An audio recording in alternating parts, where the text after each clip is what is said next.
welcome back to my channel. My name is Kimberly and today we will be talking about House of Salt and Sorrows by Erin Craig. I really enjoyed this read. This is 12 Dancing Princesses retelling. Annaleigh and her sisters live in Highmoor Manor on an island in the middle of the sea. 4 of her sisters have already died and each death has been more mysterious than the last. Annaleigh starts seeing visions or ghosts that convinces her that her sister's deaths were no accident. The sisters find a path that takes them to a different ball every night where they dance the night away, ruining their slippers. Despite being in mourning of their most recently deceased sister, and they find themselves in trouble with their father who has to pay for these expensive shoes. Annaleigh meets a stranger and her visions get more intense, and she begins to wonder if she will be the next to die or if one of her sisters will be the next to die. I thoroughly enjoyed this book. It was very surprising. I didn't really know anything about it before I read it, so I decided to pick this up along with a couple other books that I went to Target to get. So this was a pleasant surprise. I didn't know it was a 12 Dancing Princesses retelling until I was like deep into the book, and I was like, well, this kind of really reminds me of this other story that I loved growing up by the Brothers Grimm, and it turns out that it is a retelling, so that was a pleasant surprise. This book was a lot creepier than I had expected. I did not realize it was gonna get that creepy, and I don't really read horror books. This is the perfect book to read in October because it's a little spooky without being too much on the horror side. I definitely recommend it for those who love rich world building and dark fairy tale retellings. If you want to go over my ratings a little bit, I have 5 criteria that I give them a point or half a point to reach 5 stars. So I have the subject or plot as 1, characters number 2, world building is number 3, the form, how it was written, or the prose as 4, and themes as number 5. So for this book, for the subject or the plot of the story, I gave it 1 point. For how it was written and the prose, I gave it 1 point. For the themes or major ideas, I gave it half a point. For the characters, for number 4, I gave it half a point just because there were so many underdeveloped characters. And then the last one, the world building, number 5, I give it 1 point because I wish I could give it 1,000 points, but 1.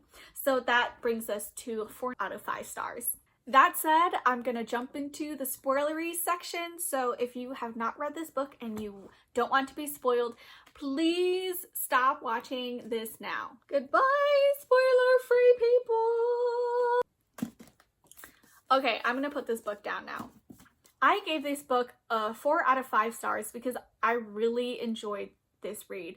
The plot has some holes in it, but I can overlook that for how pleasantly surprised I was at how this book was written and the world that it was set in.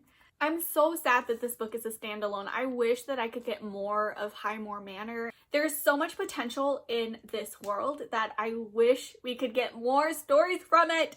I don't typically read a lot of fairy tale retellings. I kind of stay away from them actually.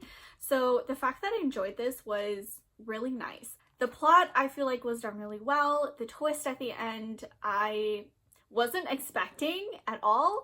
Oh my gosh, I love that for a moment there we didn't know if Annaleigh was actually just crazy or if it was Cosmaris.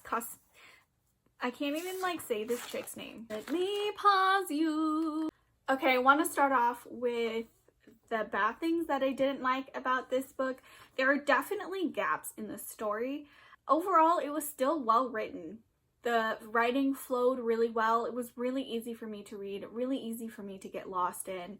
I really love that the gods are kind of just walking among the regular people and how they'll mention like, oh yeah, like this god or this god's daughter was like at this banquet or was doing this or was doing that. And I really wish we had more encounters with the gods. Like I legit thought Cassius was either going to be a god, some god, or Pontus. Which, I mean, he ended up being a god's son, which is something, but wouldn't it have been so much cooler if the gods had gotten involved in the story? I think the story could have played around with the characters of the gods a little more. I think that would have been really interesting to see more interaction with gods and their powers and things that they could do, rather than just kind of hearing about it secondhand. My favorite part of this book is towards the end, not knowing if Annaleigh is actually crazy or not. I love that I was just as confused as she was, and we went on this roller coaster together, and I was just like, girl, has this whole book been a lie? Like, what is going on? I thought that the relationship between Cassius and Casamaris, I think that's how you say it, could have been fleshed out a little more. She is like his aunt, and he has some pull with her, but I think they could have added a couple more onion layers to that, if you know what I mean. They're just, okay, there could have been more complexity with their relationship and more than just that one conversation that they had in the lighthouse. I feel like you should have had more pull with her to try and get her to not haunt Annaleigh, but at the end, Casamaris just ended up still just being a monster, which is what it is. I always hated Morella. I have no issues with her being decimated at the end. The whole book, I just felt like she was insensitive and she was entitled.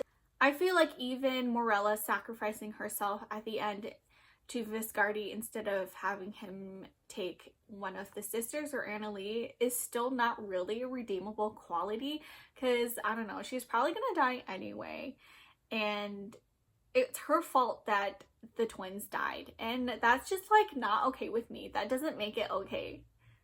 Okay, the last 100 pages was just mind-blowing.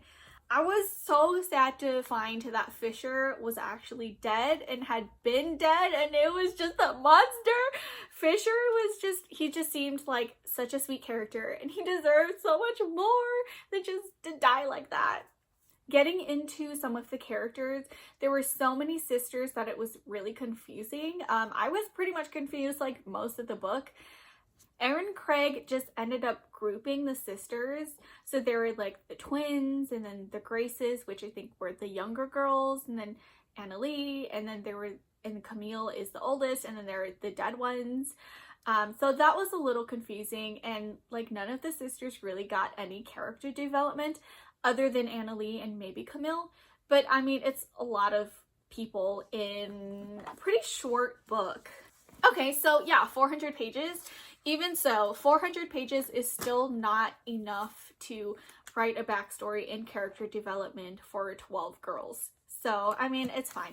Overall, I was blown away by this book. It was so beautifully written. I felt like the pacing was done really well. The anticipation was there, and I really enjoyed that. This book kept me guessing, and the twists and turns at the end really got me. I'm usually not that bad at predicting endings or predicting twists. This is a fairy tale retelling, so there are some like giggly girl moments in here that not everyone may like. I thought it was fine. I thought it all added to the story. Of course, there are a couple of love interests that I don't know. I don't think it was done really well. I think that Annaleigh and Cassius's relationship could have been fleshed out a little more. This book is definitely just a fun read. It's not a great critical book if that's what you're looking for, but if you're just looking for something that's fun, something that might spook you a little bit, something good for October, this is definitely your book. So check it out. Thanks for watching my very quick review of House of Salt and Sorrows. If you enjoyed this book or if you didn't like this book, please let me know down below. I'd really love to hear what you thought about this book, if you loved the world building, how you liked the retelling of the 12 Dancing Princesses. Let me know. Thanks for watching. I will see you guys next time. Bye! Finally!